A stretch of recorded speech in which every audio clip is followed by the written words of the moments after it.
Olá, eu sou Lara Luz e esse é o Ecos Estelares, um espaço onde a gente conversa sobre espiritualidade, consciência, símbolos, experiências e tudo aquilo que atravessa o invisível dentro e fora da gente. Aqui não existem respostas prontas, só caminhos, vivências, perguntas e ecos. Então respira fundo, se permite desacelerar um pouco e venha atravessar esse portal comigo. Porque às vezes aquilo que a alma tenta dizer em silêncio ecoa pelas estrelas.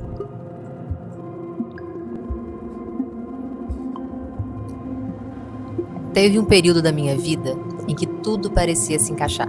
Eu estava no lugar certo, com as pessoas certas, fazendo o que eu amava, e havia uma leveza muito grande nisso, sabe? Que era diferente de qualquer outra coisa. Não era a ausência de desafio, era a sensação de que mesmo os desafios eles faziam sentido, de que eu estava onde eu deveria estar.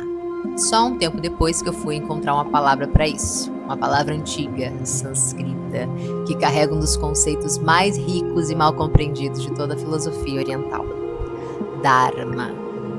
No episódio passado a gente falou sobre karma, a lei da causa e efeito.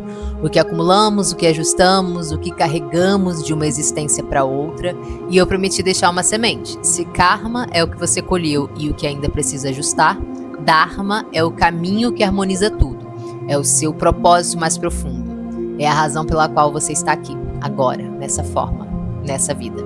E hoje a gente mergulha nisso.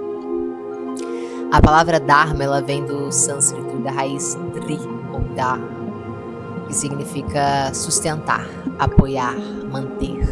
É aquilo que sustenta a ordem do universo, que mantém tudo em seu lugar. Mas Dharma é uma dessas palavras que não tem tradução exata em nenhuma língua ocidental.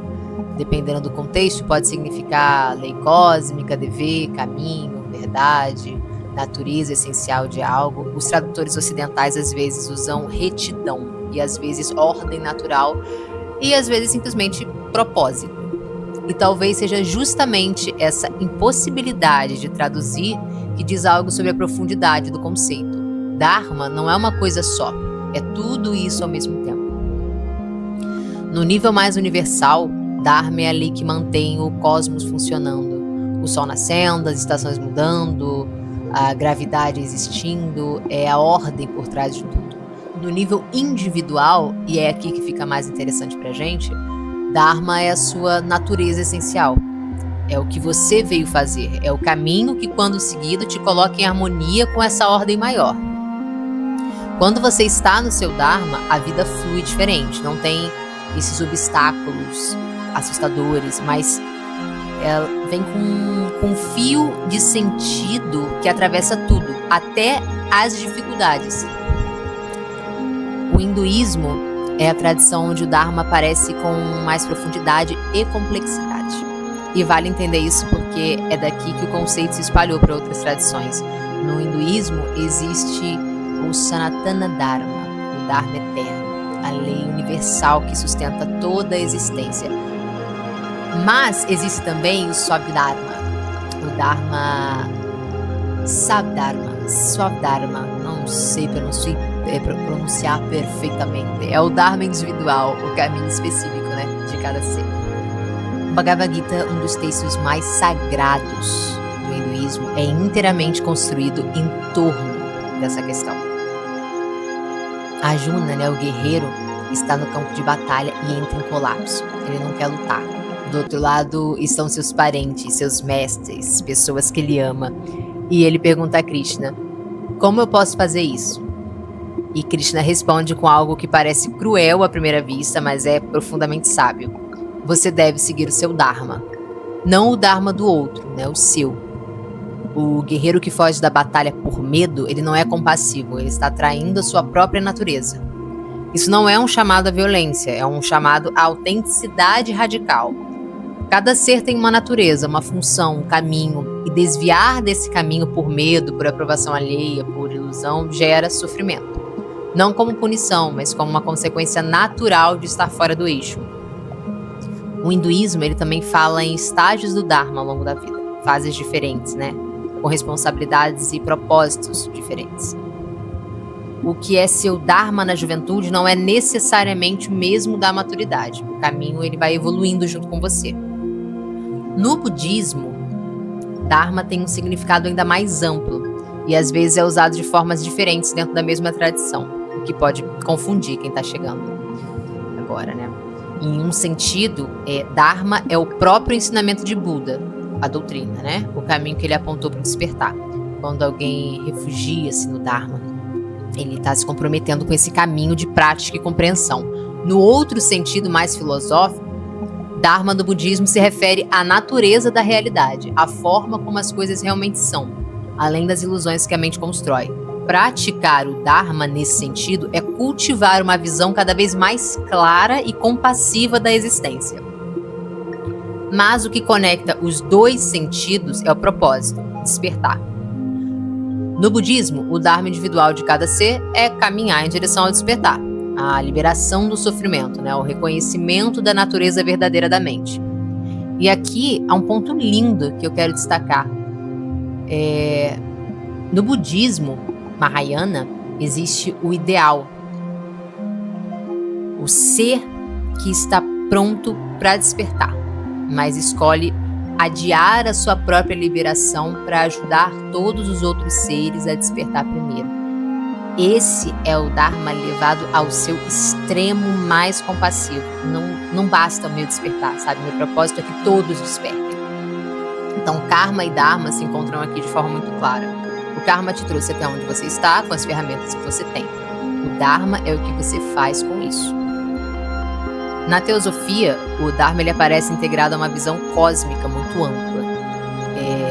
Foi nas aulas da ordem, né, que eu frequentei que esse conceito ganhou para mim uma dimensão que não tinha antes. Para a teosofia, cada ser humano é uma centelha divina, né, em processo de evolução ao longo de inúmeras encarnações. E cada encarnação tem um propósito específico, uma missão, um aprendizado, uma contribuição a fazer. Esse propósito não é imposto de fora, ele emerge de dentro, da natureza mais profunda de cada um, daquilo que a alma escolheu trabalhar nessa passagem. A teosofia, ela fala em plano de vida, né? Uma espécie de projeto que a alma traça antes de encarnar, em conjunto com seus guias, com seus mestres, considerando o karma acumulado e o que precisa ser desenvolvido. O Dharma, nesse contexto, é a fidelidade a esse plano. É viver de forma alinhada com o que a alma veio fazer, mesmo que a personalidade, o ego, a mente racional não compreendam completamente o porquê. A Helena Blavatsky, ela falava muito sobre a ideia de que cada ser tem um lugar único na tapeçaria da existência. Ninguém é supérfluo, ninguém está aqui por engano. A centelha que você carrega uma qualidade, uma frequência, uma contribuição que só você pode fazer e da forma que só você pode fazer. E quando você se afasta disso, quando vive uma vida que não é a sua, quando você engole o seu propósito para caber na expectativa do outro, algo em você avisa.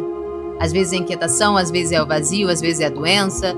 O corpo e a alma, ele tem formas muito criativas, sabe? De dizer, olha, isso aqui não é o caminho. E quando a gente fala da Umbanda, na Umbanda a palavra Dharma ela não é comum, até onde eu sei, né? Mas a essência tá lá, viva, pulsando. Na Umbanda se fala em missão, em tarefa, no que você veio fazer nessa terra. E essa missão ela não é só individual, ela é coletiva, ela é espiritual. É maior do que a vida de uma pessoa só. O médium que abre o corpo para uma entidade trabalhar, ele está cumprindo uma missão. A entidade que se manifesta também está cumprindo a dela, ajudando, orientando, curando, como forma de evolução e serviço. Todo o sistema da Umbanda é em essência um sistema de Dharma, né? Cada um no seu lugar, cada um com a sua função, tudo a serviço da evolução coletiva. Os pretos velhos, né, que chegam nas giras com aquela sabedoria profunda, aquela paciência que parece atravessar séculos, eles estão onde deveriam estar, fazendo o que vieram fazer. Isso é Dharma na sua forma mais visceral e amorosa. E tem algo que a Umbanda, talvez mais do que assim, qualquer outra tradição, ensina com muita clareza. O Dharma ele não precisa ser grandioso para ser verdadeiro, não precisa ser famoso, não precisa ser visto. O preto velho num canto de terreiro, ouvindo uma pessoa que chegou desesperada, oferecendo uma palavra, um cachimbo, esse é um Dharma sendo cumprido com perfeição também. Então, Como a gente reconhece o próprio Dharma? Como saber se está no caminho certo? Não existe uma fórmula. Não existe. Eu adoraria, olha que delícia, seria ótimo para mim, inclusive. Mas existem sinais. O primeiro é a sensação de pertencimento. Aquele encaixe que eu mencionei na abertura. Quando você está no seu Dharma, há uma leveza que não depende de tudo estar perfeito. As dificuldades existem, mas elas fazem sentido. Você sente que está exatamente onde deveria estar. O segundo é o que alguns chamam de fluxo, né? Quando o tempo ele passa diferente, quando você está tão presente no que você faz, que esquece de se preocupar. Quando a energia não se esgota da mesma forma que esgota quando você está fazendo algo que não é seu. O terceiro é a ressonância com algo maior que você mesmo. O Dharma raramente é só sobre você.